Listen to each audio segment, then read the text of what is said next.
귀한 믿음의 기도와 또 은혜로운 찬양 진심으로 감사드립니다. 인생을 배가 항해하는 것에 비유하기도 하고 광야와 같다 그렇게 말할 때가 있습니다. 내가 조정하는 것 같지만 조정이 안 되는 부분이 있습니다. 내 힘으로 걸어가는 것 같지만 어디로 가는지를 알지 못할 때가 있습니다. 지난 수년 동안 어쩌면 평생을 지금까지 살아온 것처럼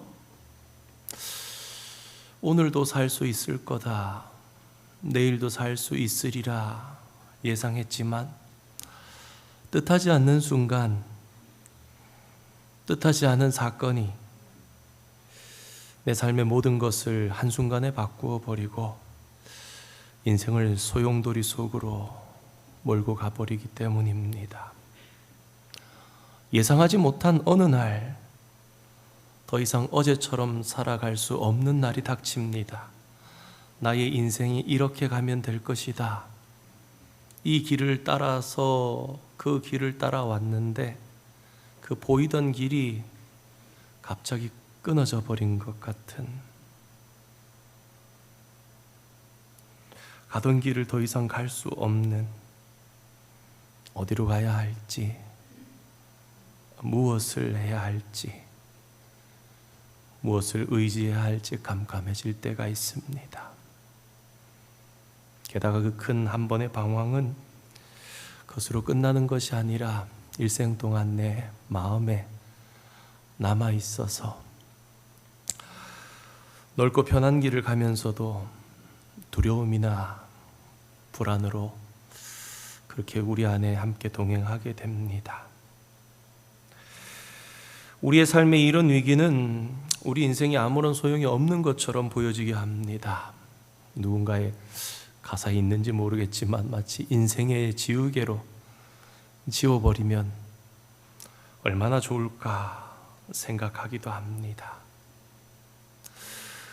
그러나 이 인생의 고난과 위기는 비극과 상실 그리고 두려움으로 끝나지 아니하고, 이런 고통과 고난이 아니라면 결코 소유할 수 없는, 결단코 얻어질 수 없는 인생의 보석들을 얻게 합니다. 때론 고통과 시련이 새로운 삶을 살기 위한 위험한 기회가 되면서 동시에 하나님께서 그 사람 속에 갇혀 있고 파묻혀 있던 상처와 아픔을 치유하는 기회, 치유하는 과정이 되는 것을 가끔씩 볼 때가 있습니다. 유방암에 걸렸다가 치료함을 받은 한 집사님은 가장 피하고 싶었고 없었으면 좋았을 이 암이라는 인생의 위기를 통해서 결코 이 일이 아니었으면 알 수 없었고 발견할 수 없었고 누릴 수 없는 것을 찾았다, 그런 고백하는 것을 들었습니다. 사랑하는 성도 여러분, 오늘 저와 여러분의 삶이 한치 앞을 내다볼 수 없는 혹 어렵고 답답한 그런 현실이라 할지라도 이것을 그냥 오늘의 기준으로 절망이라 그렇게 규정짓지 마시고 그 가운데서 정말 가치 있는 삶의 보석을 찾을 수 있는 저와 여러분 되기를 주님의 이름으로 축복합니다. 모세는 자신들의 광야 40년 삶을 돌아보면서 이렇게 표현했습니다. 무엇보다 첫째로 황무지와 같았다라는 것입니다. 그의 시편 90편에 기록된 것처럼 우리의 연수가 70이요 강건함은 80일째라도 그 삶의 내용은 수고와 슬픔뿐이었다라는 고백과 일맥상통합니다. 희망과 기대를 걸 수 없는 인생이었다는 말입니다. 큰 희망과 기대는 좋은 것이지만 그만큼 깊은 상처와 더불어서 실망과 아픔의 자국을 남길 때가 있습니다. 모세는 또한 자신들이 걸어온 삶은 짐승이 부르짖는 광야와 같았다 그렇게 고백합니다. 성도 여러분, 광야는 어떤 곳입니까? 광야는 피할 곳이 없습니다. 숨을 곳도 없습니다. 그리고 어디로 가야 하는지 길도 없습니다. 길만 없는 것이 아니라 이정표도 없습니다. 내가 선택하고 결정하는 것보다 환경과 상황에 의해서 끌려다녀야 하는 곳이 광야입니다. 그것만 해도 살아가기가 어려울 텐데 자신의 삶을 죽이려고 노력하며 으르렁거리는 위험한 짐승들이 그곳에 많이 있다고 말합니다. 살아있지만 사는 것처럼 살 수 없는 것이 자신들이 걸어온 길이었다고 말합니다. 물도 음식도 없습니다. 낮에는 뜨거운 태양빛으로 괴로운데 오히려 밤에는 시원할 줄 알았지만 밤에는 매서운 추위가 반복되는, 낮에도 밤에도 평안치 않은 그런 매일이 반복되는 삶이었습니다. 언제 끝날지 모르는 지루함과 초조함이 그들의 마음을 내리누르고 있었다고 고백합니다. 모세는 자신들이 경험한 광야의 삶은 외로움이었다고 고백합니다. 그들과 함께한 사람도 없었고 그들의 어려움을 대신해 줄 사람도 없었고 그들과 같은 마음을 그 마음으로 위로해 줄 그 어떤 사람도 없었다고 고백합니다. 여러분, 세상에서 가장 추운 곳이 어디입니까? 아시는 몇몇 곳을 생각하시는 분들 계실 것입니다. 그러나 세상에서 가장 추운 곳은 바로 우리 마음입니다. 세상에 마치 나 홀로 외톨이가 된 것처럼 느껴지기 시작할 때,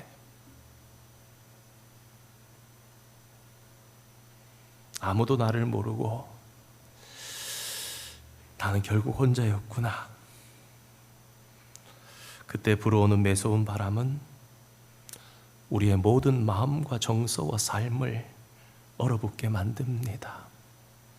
웃음도, 울음도, 슬픔도, 기쁨도, 희망도, 모든 것이 얼어붙어서 움직이지 못하게 만들어 버립니다. 이와 같은 광야 생활은 철저하게 고통스럽고 상실의 연속이었으며 그들은 두려움과 불안으로 지내야만 했습니다. 수고를 할지라도 얻을 수 있는 것이 없을 뿐만 아니라 무엇을 해야 하는지도 모르는 삶의 연속이었습니다. 그러나 이런 외로움과 고통 때문에 이스라엘은 더 가치 있는 어떤 것을 깨닫게 되기 시작합니다. 광야라는 시련과 고통이 모세와 이스라엘 백성들에게 주었던 보석과 같은 새로운 깨달음은 무엇이었습니까? 광야 생활에서 이스라엘은 하나님을 깊이 경험하고 그 하나님을 새롭게 발견하기 시작합니다. 광야가 아니었다면 결단코 하나님이 어떤 분인지 그들은 깨달을 수 없었을 것입니다. 여러분, 시편이나 성경 가운데 이스라엘의 역사적인 교훈을 한번 보시기 바랍니다. 대부분이 그들이 광야에서 경험한 하나님에게서 나온 그 말씀들이라는 것을 알게 됩니다. 그렇습니다. 광야 생활을 통해서 이스라엘은 진정 하나님께서 어떠한 분이신지 알게 되었습니다. 모세는 그분은 홀로 우리를 인도하신 분, 우리와 함께 하신 분이라고 고백합니다. 하나님의 인도하심과 동행해 주심에 대한 의미와 축복을 알게 되었습니다. 자신들의 삶의 모든 것 되시는 분임을 깨닫게 되었던 것입니다. 수년 전에 인터넷을 달구었던 글 중에 이런 내용의 글이 있었습니다. 한번 들어보시기 바랍니다.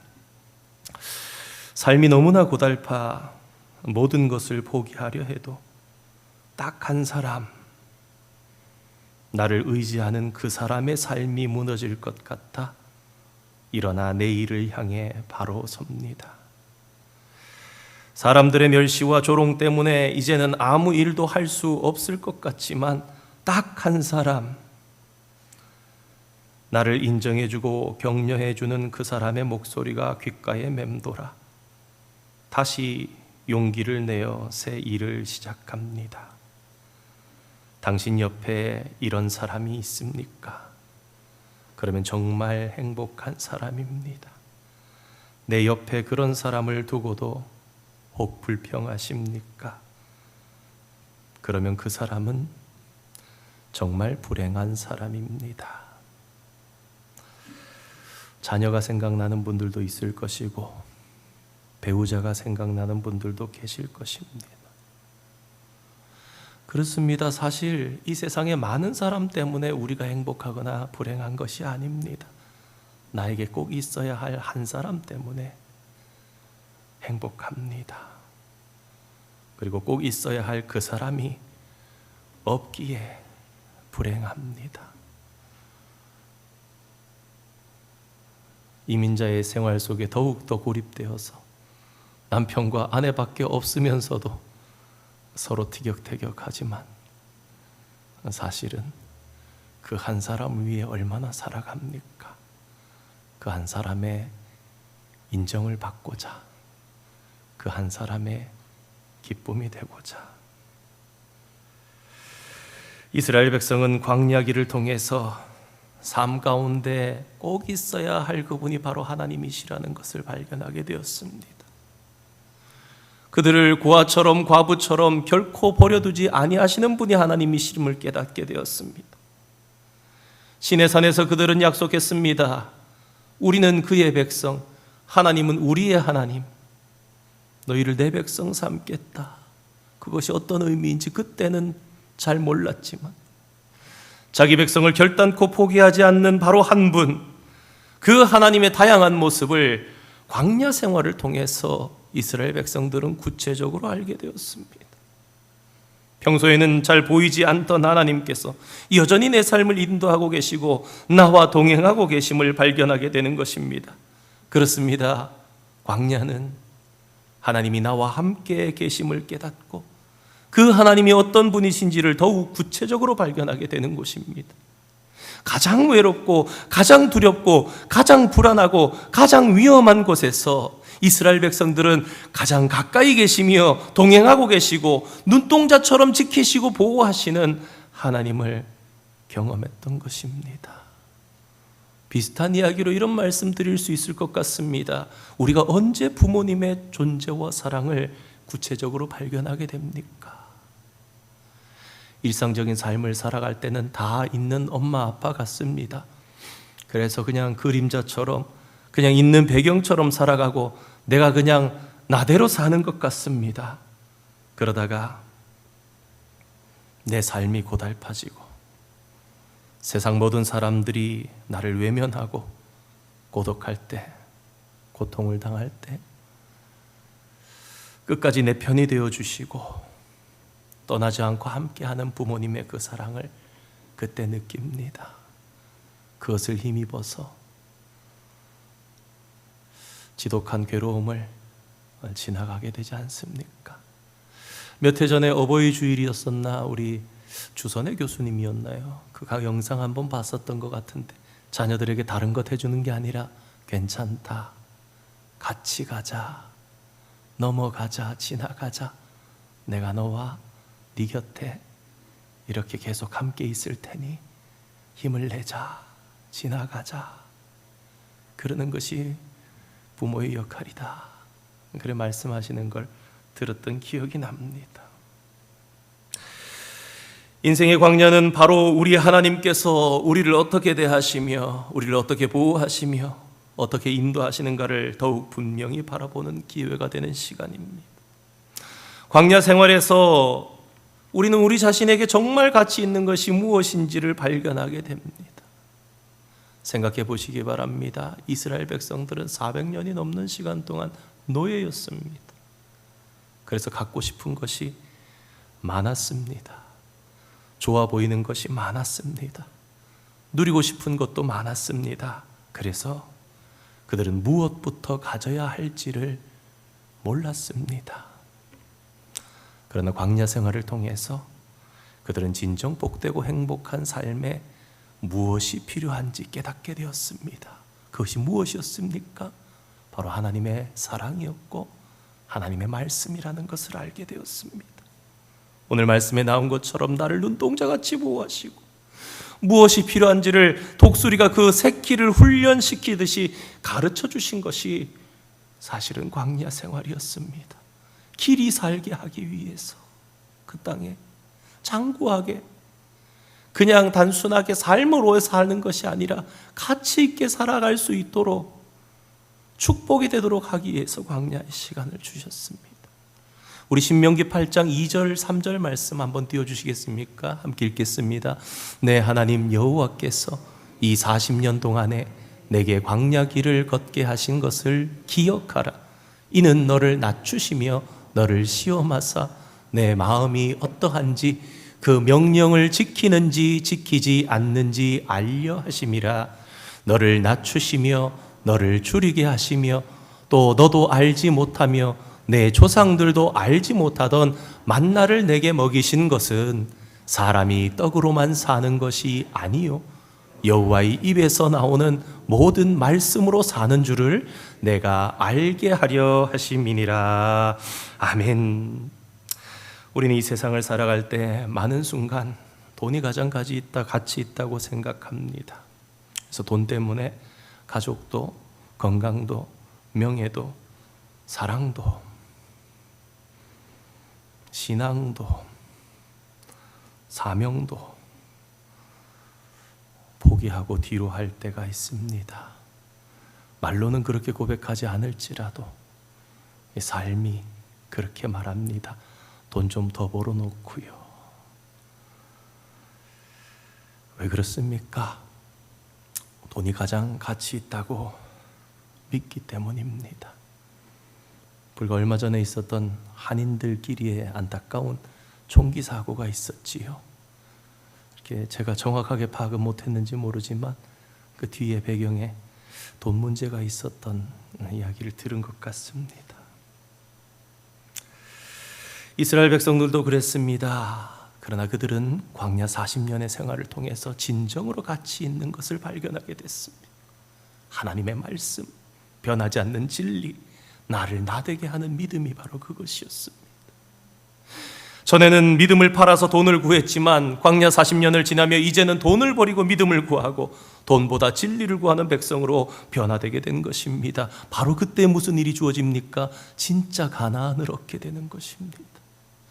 여러분, 하나님께서 제시하시는 가나안은 실질적으로 아브라함에게 약속하신 동서남북의 경계를 말하는 것이 아니라 진짜 가나안은 언제 얻어지는 겁니까?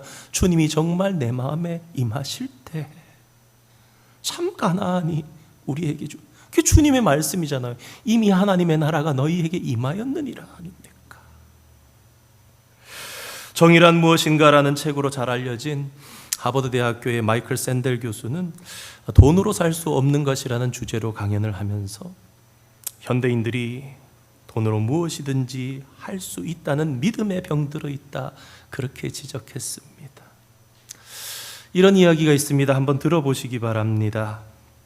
돈으로 약을 살 수는 있지만 건강을 사지 못하고, 돈으로 사람을 살 수 있지만 사랑은 사지 못하고, 돈으로 침대는 살 수 있지만 잠은 사지 못하고, 돈으로 책은 살 수 있지만 지식은 사지 못하고, 돈으로 평화를 살 수는 있지만 평안을 사지는 못하고, 돈으로 웃음을 살 수는 있지만 화목함을 사지는 못하고, 돈으로 집을 살 수는 있지만 가정을 사지는 못하고, 돈으로 직위를 살 수는 있지만 존경은 사지 못하고, 돈으로 시계를 살 수는 있지만 시간을 사지 못하고, 돈으로 피를 살 수는 있지만 생명을 사지는 못한다.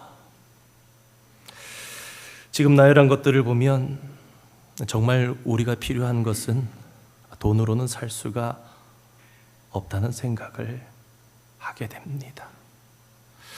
그러나 우리는 돈으로 궁극적인 것을 마치 살 수 있는 것처럼 착각이 주는 위로와 허상에 사로잡혀 살아갑니다. 그러다가 인생의 광야를 만나게 되면 그 껍질들이 다 떨어져 나가면서 내게 가장 가치 있는 것이 무엇인지 아픔 가운데 깨닫게 됩니다. 그래서 잠언 성경의 지혜자는 이렇게 말했습니다. 이렇게 기도했습니다. 우리 잠언 30장 8절과 9절 말씀 함께 한번 읽어보겠습니다. 곧 헛된 것과 거짓말을 내게서 멀리 하옵시며 나를 가난하게도 마옵시고 부하게도 마옵시고 오직 필요한 양식으로 나를 먹이시옵소서. 혹 내가 배불러서 하나님을 모른다 여호와가 누구냐 할까 하오며 혹 내가 가난하여 도둑질하고 내 하나님의 이름을 욕되게 할까 두려워함이니이다. 아멘. 생명 같은 돈이지만 더 소중한 것이 무엇인지를 깨달았던 지혜자의 노래가 오늘 성도로 살아가는 저와 여러분의 노래가 되기를 원합니다. 여러분은 이 세상을 살아가면서 가장 가치 있다고 여기시는 것이 무엇입니까? 인생의 광야를 지나고 나면 결코 변하지 않을 것 같았던 내 인생의 우선순위가 바뀌는 것을 경험하게 됩니다. 수십 년 동안은 그것을 1, 2, 3, 4로 정하고 살아왔지만 광야를 지날 때에 그게 벗겨져 나갑니다. 아, 이게 아니었구나. 가족이, 친구가, 교회, 믿음 공동체가 얼마나 소중한 것인가를 깨닫게 됩니다. 인생의 광야는 나에게 정말 가치 있는 것이 무엇인지를 보여주는 것입니다. 광야 생활에서 사명을 따라 사는 삶이 축복이라는 것을 우리는 발견하게 됩니다. 오늘 신명기 32장 14절 이후에 이어지는 말씀은 하나님의 축복으로 이제 가나안 땅에 들어가고 풍요로운 열매들과 포도주로 풍성해진 이스라엘 백성들이 그 풍성함에 빠져서 거기에 안주하면서 사명의 삶을 잃어버리고 현실에 만족해 가면서 사는 모습을 담고 있습니다. 그런데 여수르니 기름짐에 여호와를 발로 찼도다. 그 말씀에서부터 시작해서 그리고 그런 인생에게 행하시는 하나님의 심판을 전합니다. 사랑하는 성도 여러분, 진정으로 복된 삶은 사명을 따라 사는 삶입니다. 하나님의 뜻을 행하며 사랑과 행복을 나누어 주는 것이 진정으로 복된 것임을 깨닫게 됩니다. 교회와 가정도 그렇습니다. 하나님께서 우리에게 주신 가정과 교회는 사명을 따라 살아갈 때 가장 큰 축복의 현장이 됩니다. 가정은 받는 곳이지만 받기 위해서 있는 곳은 아닙니다. 사실은 깊이 깨달아 보면 가정은 내가 주기 위해서 있는 곳이지요. 받을 때보다 줄 때가 얼마나 나답게 살게 되고 행복합니까? 자녀에게 주는 부모가 행복합니까? 자녀에게 받는 부모가 행복할까요? 오늘 우리 크리스천 쉘터 나가게 되지만 아마 나가보신 분들은 아실 겁니다. 다른 사람에게 주는 행복이 얼마나 귀한지. 이번에도 총회에서 예전에 같이 선교를 갔던 분을 만나 뵀는데 선교 현장에서의 그 기쁨에 대해서 사실 선교를 가는 사람 얼마나 많이 준비합니까? 수주 동안 언어도 찬양도 그들에게 뭔가 주기 위해서 아이템도 준비하고 헌신해서 가지만 더 열심히 준비한 사람일수록 더 그렇게 고백합니다. 주려고 갔는데 받고 왔다라는 것입니다. 그 사랑이 귀하다는 것입니다. 그러면서 그분도 그렇게 고백해요. 가본 사람만 안다고. 가본 사람만. 아무리 선교 보고를 해도 아무리 수십 번 그 자리에 있어도 가봐야 안다고. 일전에 우리 예전에 휴스턴에서도 성도님들하고 여기 와서도 한 차례 우리 창조과학 탐사 갔다 오고 그때마다 보고 예배, 왜 노아의 방주가 역사적인 사실인가? 늘 못 데리고 다니고 그래서 한 번은 휴가 때 아내하고 애들을 데리고 거기에 대한 내용들을 좀 나누면서 그랜드 캐년, 자이언 캐년, 브라이스 캐년, 노아의 홍수의 증거들 이렇게 자료는 좀 더 가서 듣는 것보단 부족했겠지만 그래도 나름대로 어린아이들에게도 설명하려고. 그랬더니 아내가 그때 그러더라고요. 여보, 이거 너무 좋다. 우리 성도님들 다 가시면 좋겠고 우리 아이들도 좀 다 갔으면 좋겠다. 그런 거 보면서 집사람이 그러더라고요. 보고 예배할 때는 도저히 모르겠더라는 거예요. 이건 와봐야 한다. 와봐야 한다. 진짜 성교든 이게 그렇구나, 그런 생각을 한번 해봤습니다.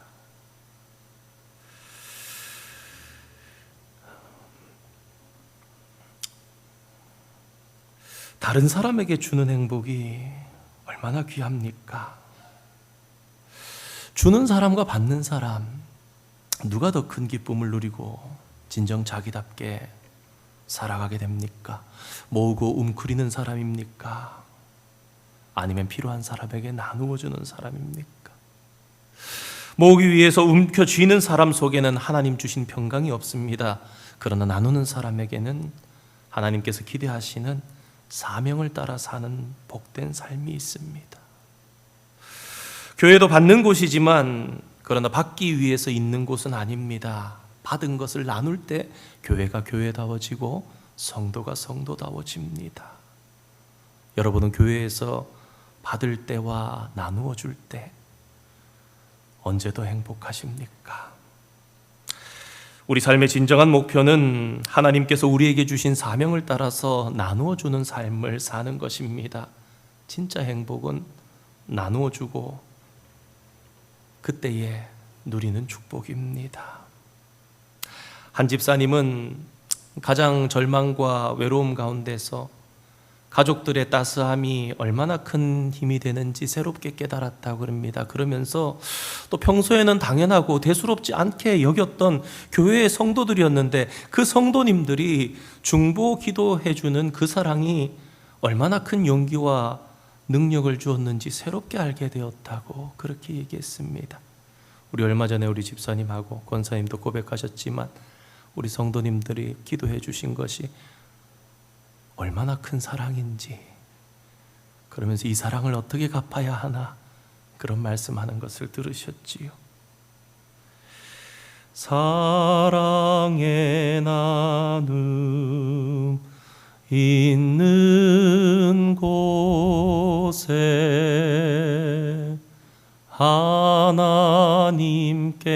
하나님께서 계시도다. 평소에는 그냥 가족이지, 교회에 가면 뭐 집사님, 장로님 계시지, 성도님 계시지, 그렇게 생각했는데 자기에게 따스함과 힘이 되어주는 가족과 그 어려움 가운데 기도해주고 사랑해주는 성도들의 중보기도, 그 사랑 속에 사랑의 나눔이 있는 곳에 하나님이 계시구나, 그것을 진정으로 새롭게 발견하게 되었다는 것입니다. 사명을 따라서 살아가며 나누는 삶이 될 때에 진정으로 행복과 삶의 의미가 있다는 것을 비로소 알게 됩니다. 그런데 인생의 광야를 거치지 않을 때에는요, 자기 욕망과 만족을 위해서 자기의 것을 모으고 또 과시할 때에 행복하다 생각하면서 살아가게 됩니다. 광야가 없으면 계속 그냥 그렇게 살아갑니다. 그게 제일 중요하다고 생각하니까요. 하지만 인생의 광야를 거치면서 하나님께서는 이스라엘에게 참된 행복이 바로 하나님의 백성답게 사는 것에 있다라는 것을 깨닫게 합니다. 노예로 살아온 그들에게 하나님의 거룩한 백성의 사명을 따라 살아가는 축복의 통로로 사는 삶이 복된 것이라는 것을 가르쳐 주신 것입니다. 성도 여러분, 위기는 내가 살아온 삶의 방식이 더 이상 행복과 축복을 보장해 주지 못한다는 것을 오히려 우리들에게 확인시켜 줍니다. 그게 아니라는 겁니다. 그것보다 더 중요한 것이 있다는 것입니다. 그리고 새로운 삶의 방식을 선택하는 기회, 치유되는 기회, 다시금 눈을 뜨는 기회가 되는 것입니다. 그렇습니다. 이스라엘 백성들은 광야의 과정을 거치면서 진정으로 하나님의 백성답게 사는 것이 무엇인지를 새롭게 배웠던 것입니다. 인생의 광야는 고달픕니다. 외롭습니다. 두려움과 불안이 늘 마음에 찾아옵니다. 그러나 인생의 광야를 통해서 우리는 세상 것의 한계를 발견합니다. 썩어질 것과 영원한 것을 분별하는 지혜를 얻게 됩니다. 혹 오늘 지금 예배하는 분들 중에도 지금이 인생의 광야를 지나고 있는 것 같은 분들 계실 것입니다. 위로하고 응원하시는 주님이 여러분 편에 계심을, 하나님을 가까이서 더 가까이서 만나고 발견하시게 되기를 원합니다. 이 시간을 지나면서 삶의 가치의 순서가 분명히 바뀔 것입니다. 그리고 인생의 행복은 사명을 따라 사는 것, 즉 축복의 통로가 되는 것에 있다는 것을 알게 될 것입니다. 인생의 광야를 거치지 않은 사람이 어디 있겠습니까? 지금 이 자리에서 겉으로 보기에는 평온히 웃고 앉아 계시는 것 같을지라도 그 마음에 아픔이 없는 사람이 과연 있을까요? 오늘도 인생의 광야길, 걸을 수 없는 그 길을 걸어가는 사람이 있다면 모세가 말한 것처럼 우리를 여전히 사랑하시며 그 길을 걸어가게 하시는 그 하나님을 발견하게 되실 것입니다. 그리고 그 하나님이 우리의 우선순위를 바꿔주실 것입니다. 야, 봐라, 광야에서 보니까 보이지. 우리의 진정한 행복은 소유의 나눔, 섬김의 자유에 있다는 것을 분명히 알 것입니다. 인생 가운데 고난이 한 번도 없는 사람은요, 교만할 수밖에 없습니다. 고난을 거치지 않은 사람은 이 세상에 썩어질 것에 자신의 생명을 걸게 됩니다. 몇 주 전에 한번 말씀드렸었죠. 어떤 세계 손가락 안에 꼽히는 갑부가 자신은 사람이 영원히 살 수 있을 것 같다고, 이 문제는 자기 인생 내에 해결할 수 있을 것 같다고, 자신의 재산과 모든 에너지를 걸어서 매진해 보려고 한다고. 우리 인생은 그리 길지 않습니다. 우리 인생은 그리 쉽지도 않습니다. 그러나 오늘도 우리를 붙들어 주시고 동행해 주시는 하나님의 사명을 따라서 다시금 일어서서 주님의 일을 이루어가는 성도들이 되시기를 간절히 축원드립니다. 위기와 고통은 우리가 정말 당하고 싶지 않고 피하고 싶은 일이지만, 그러나 오히려 이것들을 통해서 새로운 것을 발견하고 우리 내면에 깊이 묻혀 있었던 상처를 치유하는 과정, 기회가 된다는 것을 기억하시면서 실수하지 않으시는 하나님께서 허락하시는 인생의 광야를 통해 오히려 풍성한 삶을 누릴 수 있는 저와 여러분 되시기를 주님의 이름으로 축원드립니다. 함께 기도하겠습니다.